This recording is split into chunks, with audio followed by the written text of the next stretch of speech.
I'm trying to be better than them. They all acknowledge the fact that I've gone through difficult shit. I've gone through my fair share of trials and errors, and I've made mistakes. And we've all had those. We've all had those in our lives. But to sit there repeatedly, day in and day out, I have to invite you on my show. I have to make you look like a fool. You are a nobody, right? You think that you're this, you think you did that. To create an environment, to create an atmosphere, to create this utopia, right? That you can give something, you can give something back to somebody that was never used to it.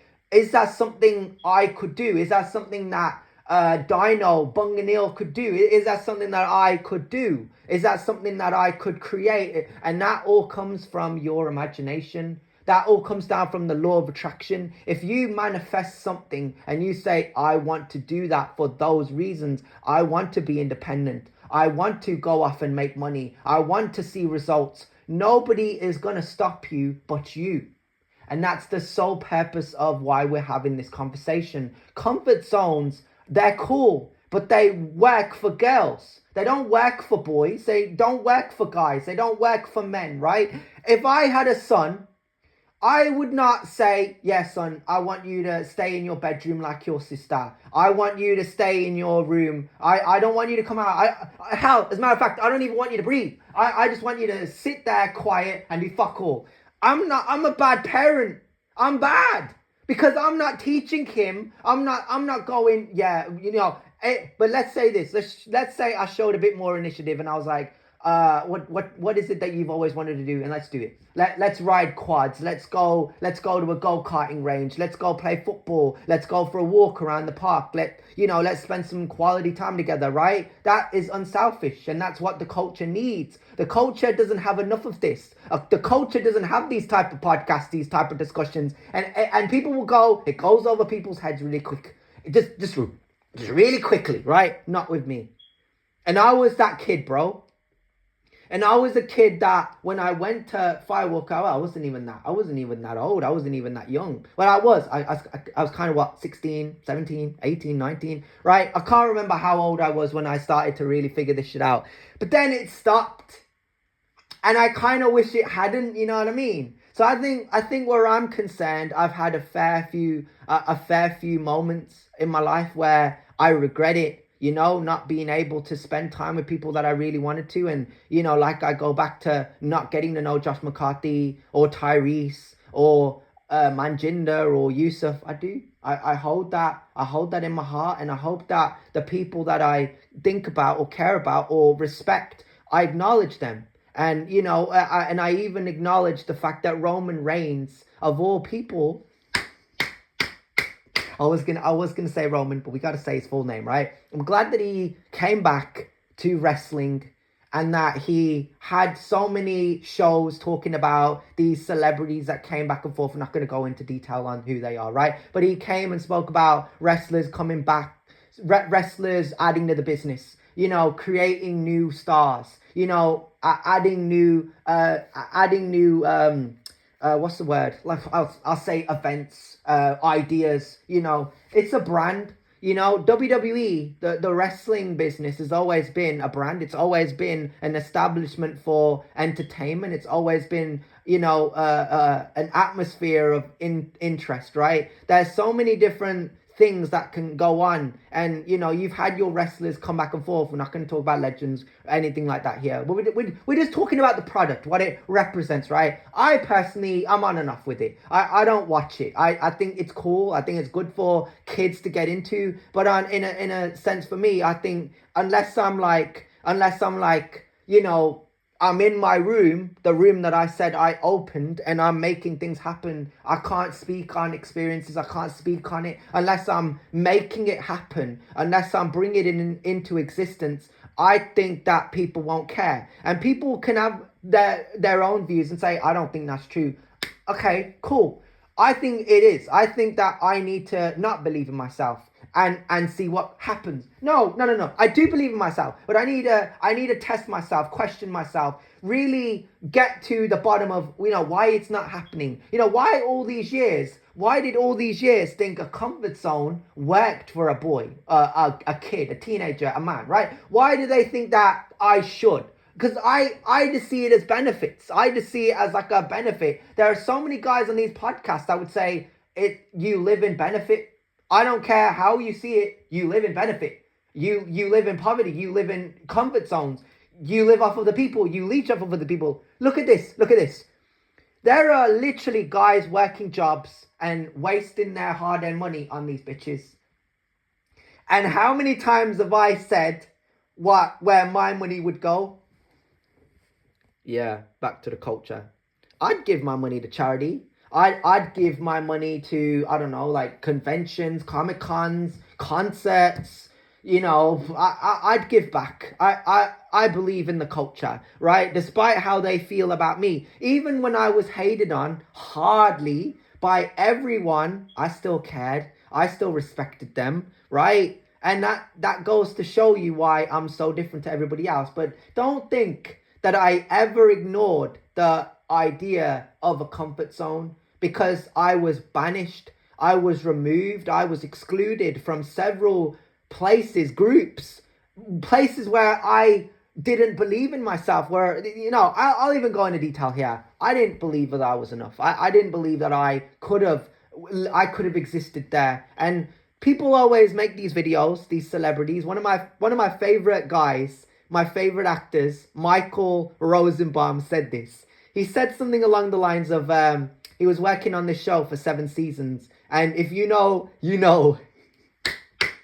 I was watching a few clips recently, and he said he's working, and you know he didn't feel like it anymore, because you know they did major things. They started to alter certain things. They started to change things around, policies, management, direction, writing. You know, you name it, everything changed. And he was like, "Cool, okay.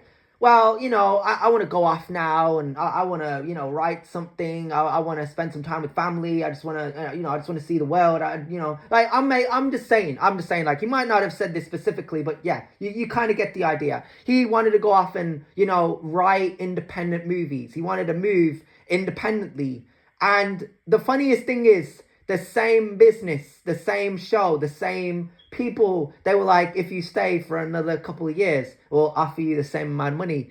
And that is the equivalent of the bare minimum for me. That's the part of comfort zones. And that's what I'm trying to say. If you get caught up in it and you do it, you'll realize over time that, you know, it just doesn't make you happy. And I'm not here to criticize people for what they do in their life decisions.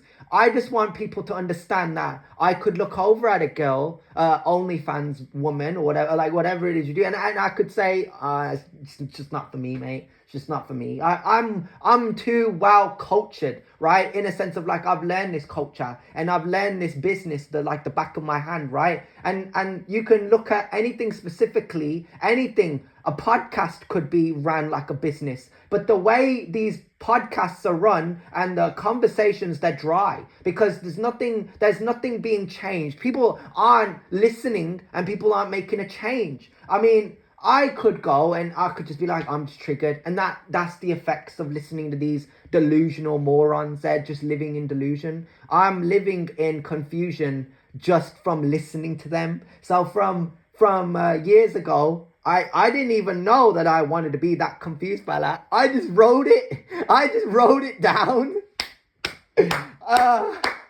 I heard someone. No. I didn't even hear someone specifically. I just always wanted to be someone's fella. You know what I mean? I just want someone to walk over to me and be like, "Yo, what you saying, fella?" I just want that, bro. I just want that back and forth. I don't know. I'm just like that. That's just the way I am. But, you know, I got a lot of respect for guys, and, you know, I think people do need to, you know, respect themselves and respect their value. And like I said, you know, I'm not going to blow my money down the drain. I'm not going to say, yeah, every day I've got money, so I'm just going to waste it. Now I'm at a point in my life where if I really was her man, if I really was her guy, her fella, right? Let's say, because I'm the confused fella, I would 1,000,000%, right? 100%. I would say, you know, my money is your money. And, you know, I would support you, and I would I would create an environment, create a building, an atmosphere, an atmosphere. Bloody hell. Bloody hell. I would create not an illusion, because this would actually happen. I would create an atmosphere, a house, a home, in a sense, a safe space, a comfort zone for her, but not enough for me to have it as a comfort zone for me. I just work on it, and that's the thing. Like, I want to, you know what I mean? That's kind of like, these guys aren't making these type of videos, and they're not interested. And people will say, "Nah, he's just trying to impress people now. He's gone too far now." But I've been an artist, and I've got an artist in me, and I'll always be an artist, and I'll always paint pictures with words, and that's what I do. And I want to paint pictures with words in front of businessmen.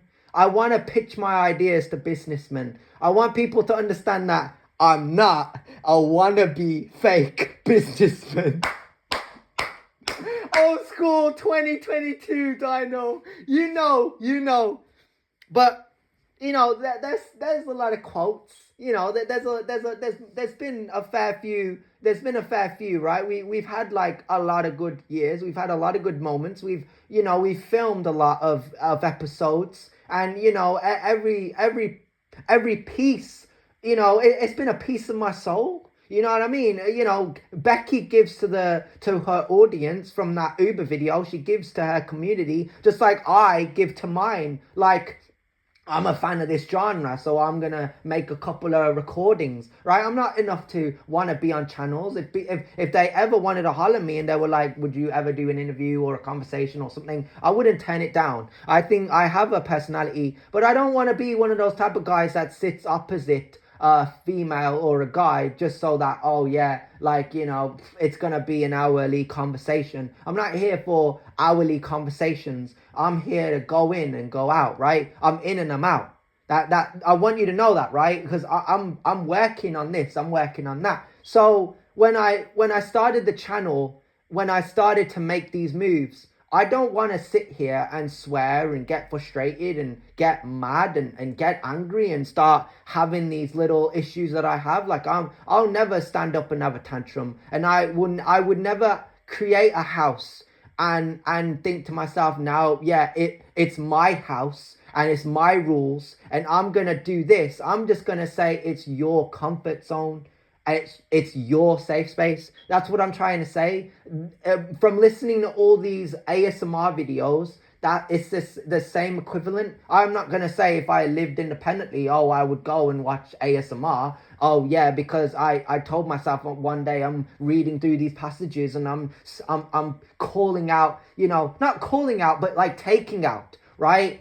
Certain parts of it so that it resonates with me. Because the idea of making money has always been something that intrigued me growing up, right? Because everybody thinks about money. Not enough people, but to me, I take it seriously. People seem to think that I'm that kid that, oh yeah, as soon as he starts doing this, he's going to fall off, he's going to stop caring. I will never stop. I would never stop caring about you or being affectionate towards you or stop respecting you. If I know you and I get the opportunity to meet you, but I go off to make things happen, don't ever think that your influence that you've rubbed off on me, I will ever forget what you've done for me. Don't ever think for a solitary second that, oh, I'm too big now, so I don't care anymore. I want you to understand that from 2017, the 8th of December, I had no choice. I had to quit. I had no other alternative options. Nobody offered me anything, and that's the equivalent of that actor leaving let's say a couple years in advance, a deal. Like, he said 3 years. It could have been longer. They could have stretched it to another season or another episode, right? I'm glad that he stood on his principles and integrity, because in this day and age it's hard. Once guys get this idea of girls doing OnlyFans, they think it'll last forever, and it really doesn't. And me, as a rapper, as an artist, I will always be a rapper. I will always be an artist.